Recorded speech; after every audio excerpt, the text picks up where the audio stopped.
দাজ্জালকে কিভাবে হত্যা করবে নবী ঈসা আলাইহি ওয়াসাল্লাম। দাজ্জাল যখন পৃথিবীতে আগমন করবে তখন মুসলমানদের বিরুদ্ধে যুদ্ধ করবে এবং নিজেকে সৃষ্টিকর্তা বলে দাবি করবে।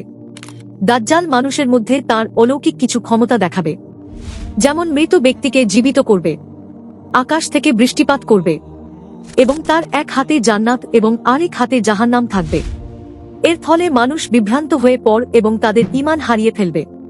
আর যখনই এমন ভয়ঙ্কর ফিতনা তৈরি হবে তখনই নবী ঈসা আলাইহি ওয়াসাল্লাম আকাশ থেকে দুই ফেরেশতার কাঁধে ভর করে পৃথিবীতে নেমে আসবে। ঈসা আলাইহি সালাম এসে মুসলমানদের সাথে যুক্ত হয়ে দাজ্জাল বিরুদ্ধে যুদ্ধ করবে। দাজ্জাল যখন দেখতে পাবে ঈসা আলাইহি সালাম পৃথিবীতে নেমে এসেছে, তখন দাজ্জাল ভয় পেয়ে ফিলিস্তিনের লুট শহরে পালিয়ে যাবে এবং ঈসা আলাইহি সালাম সেই শহরে গিয়ে দাজ্জালকে নিজের হাতে হত্যা করবে। অর্থাৎ দাজ্জালের আগমন যেমন নিশ্চিত, ঠিক তেমনি ভাবে ঈসা নবীর হাতে দাজ্জালের মৃত্যু নিশ্চিত। ইসলামিক ভিডিওতে চ্যানেলটি সাবস্ক্রাইব করুন।